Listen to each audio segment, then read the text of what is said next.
The rejection of the draft constitution by the National Assembly has left a bad impression on the so-called New Gambia, where progressive laws were expected to lay the foundation of a truly democratic country after a 22-year dictatorship. On Thursday, the opposition United Democratic Party said Wednesday's decision killed the aspiration and hopes of Gambian. Omar Ahmad Toure tells us more of that in this report. When Gambians elected a new leadership in 2016, they had hopes for a truly democratic country, and the government promised to give them that with a host of transitional programs. One of these programs was a new constitution that would usher in a third republic, one that was generally agreed to represent the wishes and aspirations of Gambians. But on Tuesday, the National Assembly, which had 3 years ago approved for the creation of a constitutional review committee, rejected the draft constitution, effectively blocking the 2-term limit proposal.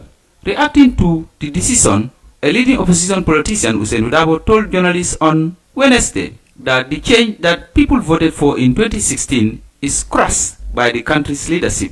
The leader of the United Democratic Party likened the National Assembly's rejection of the draft constitution to the 1994 coup that brought a 22-year bloody dictatorship. The transition to a more democratic dispensation.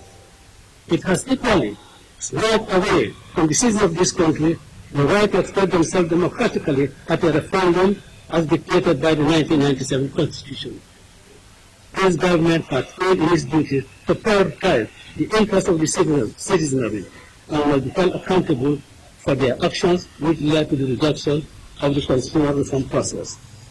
Usain Udabo said the rejection of the new constitution doesn't represent the will of the majority. He calls on other stakeholders to demand answers from the government and hold it to account.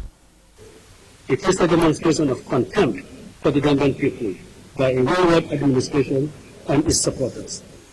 In fact, in the present failure of the Barrow administration, it is evident that the government has lost the trust and confidence of the Gambians and should resign, as it has demonstrated that they cannot lead the affairs of state at its basic level.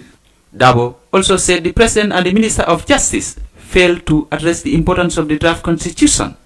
He said President Barrow's cabal attacked the document and that the performance of the executive and the minister is a betrayal to the aspirations of the majority of Gambians.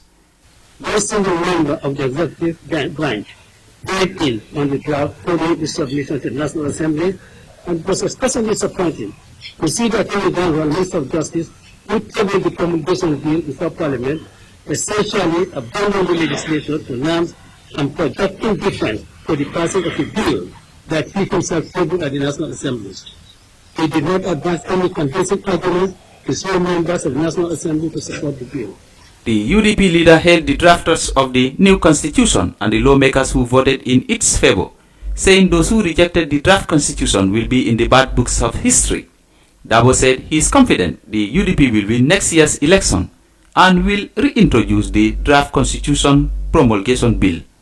For Africa TV, I am Omar Ahmad Toure. And that was the United Democratic Party leader there, speaking on the rejection of the new draft constitution by lawmakers in Banjul.